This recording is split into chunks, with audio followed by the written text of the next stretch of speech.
breaking laws, from people from Jesus Christ to Nelson Mandela, from Rosa Parks to Martin Luther King. Laws have always been broken to facilitate substantive change. Today's speaker holds a BA in journalism from Oakland University and a radio broadcasting degree from Specs Howard School of Broadcast Arts. Gary Yourofsky has already experienced more than many people will ever want to in a lifetime. He's been arrested more than 10 times and spent 77 days in a maximum security detention center, all in the name of animal rights. Gary has lectured in hundreds of schools nationwide, including the University of Connecticut, Michigan State, and Bowling Green. Author Charlotte Montgomery even included a chapter about Gary in her book, Blood Relations. Please welcome National Lecturer Gary Yourofsky. All right, good afternoon, everybody. My name is Gary Yourofsky. Please take a moment and jot down my email address and my website in case you want to contact me later on. Today we're going to talk about the world's forgotten victims, animals, and the world's oldest and strongest addiction, meat. I'm going to challenge your belief systems today, so certain parts of the speech will be intense. But let me start with a quick disclaimer. I am not here to be your enemy. The views expressed today do not necessarily reflect the views of your professor or this institution. I am not trying to take you away from your religion. No religion mandates meat eating. The golden rule states, do unto others as you would have done unto yourself. Animals qualify as others. And thou shalt not kill. The four most important yet most ignored words in all religious teachings. There's not an asterisk next to that commandment saying, unless you walk on all fours, have fur, feathers, horns, beaks, or gills. You can keep your friends, your politics, and your patriotism, still watch your favorite TV shows and listen to your favorite music, even if it's Ted Nugent. I'll be making some sarcastic yet truthful comments throughout the speech. Please feel free to laugh while I'm being sarcastic. Just don't laugh during the serious parts. Now I'm going to speak for around 65, maybe 70 minutes, but then we'll do a Q&A session after for about a half an hour, so hold your questions until then. In the meantime, I have some rhetorical questions for you. Is slavery, owner, victim, profit, domination, exclusive to the human race? Have blacks, Jews, women, and children been the only victims of this atrocity? Have not cows been enslaved? What about pigs, chickens, turkeys, fish, sheep? If they're not enslaved, then what are they? Free? Can slavery have a victim that is neither human nor animal? Have not the oceans, the forests, the earth itself become victims of ownership too? And what about a slaughterhouse? House of slaughter. Slaughterhouse. Do you really think there's such a thing as humane slaughter? Exactly what is your definition of humane? Besides psychological and physical abuse, torture, dismemberment, and murder, what else do you think happens to animals inside of a slaughterhouse? You think they get belly rubs and tushy slaps? And if you think there's such a thing as humane slaughter, I'm curious, do you also think there's such a thing as humane rape? Humane child molestation?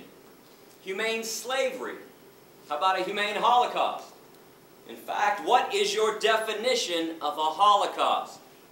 Is it a massacre of human beings or a massacre of innocent beings? I thought it was innocent, which brings us to the biggest Holocaust massacre of all. Every year in America, without mercy, we murder 10 billion land animals and 18 billion marine animals. Not for health, survival, sustenance, or self-defense. People eat meat, cheese, milk, and eggs for 4 reasons: habit, tradition, convenience, taste. I want to define a word that might be new to some people right now, and it's vegan. It's up there on the screen, V-E-G-A-N. Vegans, like vegetarians, do not consume the meat of any land or marine animal. Vegans, however, unlike vegetarians, also refrain from eating cheese, milk, eggs, honey, or any animal product whatsoever. We also don't wear animal skins, no fur, leather, wool, silk, or down. Now I want to let y'all know that I was not raised vegan. I ate meat, cheese, milk, and eggs for around 25 years. I used to wear leather shoes and belts and jackets like everyone else. In fact, around 20 years ago, I even owned a fur coat. Needless to say, I understand your lifestyle. It used to be mine. And for people involved in politics, let's get this out of the way right now. I am not a Democrat, an anarchist, or some hippie with a closet full of tie-dye shirts. I'm not a Republican, a socialist, or a fascist. I'm an activist. Root word is active. I've been banned from 5 countries so far and arrested 13 times for random acts of kindness and compassion on behalf of my animal brothers and sisters. If you want to read up about that, check out my website. And today, I would love to give you a chance to actually do something and truly get involved. Because I understand a lot of people want to get involved. Honestly, I do. But putting a coexist bumper sticker on your car, wearing a "What Would Jesus Do" bracelet, or sporting a peace and love and sunshine t-shirt, that is not getting involved. I understand that we're all on a journey in life. We all have different likes and dislikes, different nationalities and religions too. But there's one thing that we need to have in common with each other, and that's peace. Genuine compassion and genuine peace for our planetary companions. Contrary to political and religious dogma, animals do not belong to us. They are not commodities. They're not property, and they're not inanimate, stupid objects who can't think and feel. That Descartes Cartesian way of looking at animals like they're machines, it is outdated and, quite frankly, 100% insane. Because if we all understand that animals can use their eyes to see, ears to hear, noses to smell, mouths to eat, legs to walk, feathers to fly, fins to swim, genitalia to procreate, bowels to defecate, I'm always perplexed that most people don't believe that they can also use their brains to think, feel, be rational, be aware, and be self-aware. Am I supposed to believe that every body part on an animal functions just like it's supposed to? Except the brain?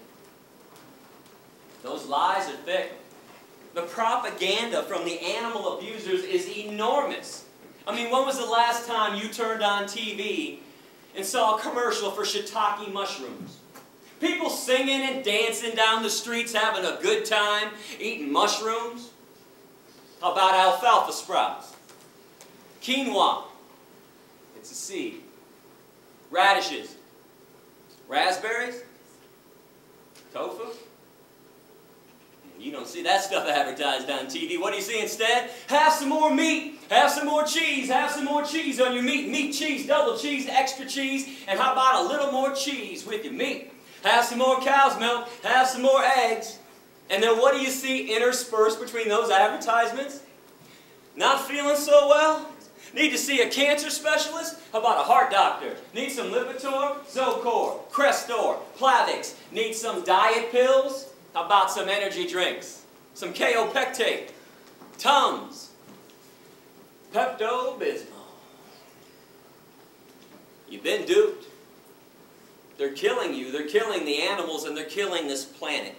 And those blinders are on nice and tightly. But if you give me an open mind today, that's all I ask for, an open mind, I'm going to take your blinders right off. My goal is simple. All I want to do is reconnect people with animals. Awaken some emotions and some feelings and some logic that has been buried and suppressed intentionally by our society. And the reason why I say reconnect, it's because each and every person in this room used to be a real animal rights person at one time, a true animal lover, and a real friend of the animal kingdom. And it's when we were kids. When we were young, when we were kids, man, we used to be in awe of animals. They used to make us laugh and giggle and smile. They made us pretty happy. And there was a time in our lives when we would do just about anything in the world to make them happy as well, to protect them from cruelty, or to at least acknowledge the cruelty they were receiving. I mean, if somebody was mean to an animal in front of us when we were little, we would have screamed and cried. And that's because we all used to understand right from wrong when it came to the treatment of animals, until somebody told us and taught us differently. You better believe somebody told us to ignore their suffering, to mock and excuse their pain and their misery, to make fun of their very existence. And this is something I want you to focus on today, tomorrow, and beyond. What in the hell happened along the way? Who taught us to be so mean and nasty and vicious and hateful, or indifferent towards animals when they used to be our friends? These are innocent beings who have done nothing wrong to us. Because I'm pretty sure we can all agree in at least one thing right now, that hatred in its purest form is a learned behavior. Racism, sexism, heterosexism, anti-Semitism, misogyny, these are all learned behaviors. When kids are 2, 3, 4 years old playing on a playground, they could care less about the color of their friend's skin or the religious background. I don't think there's any doubt that hatred in its purest form is learned. So speciesism is no different. This could be a new word to a lot of people. It's up here on the screen, right below vegan. It's the word species, with an ism attached to it. And I want to define this word as the unethical, unprincipled point of view that the human species has every right to exploit, enslave, and murder another species. And all because we believe that our species is so more special, so more superior than the other ones. We're the only ones that count, and we're the only ones that matter. Now, correct me if I'm wrong, but that line of thinking, that thought process, that is the basis of all forms of discrimination. One group saying and thinking they're more special than everyone else, and they proceed to exploit them, oppress them, denying them their right to be free. They treat them like property. They enslave them in many cases, and in many other cases they murder them with premeditation and without penalty. And understand something essential about discrimination. It is never okay to be picking and choosing which forms of discrimination to be opposed to. Which ones to say are evil, racism, and which ones to say are okay, speciesism. Discrimination is evil on its foundation, or it's not.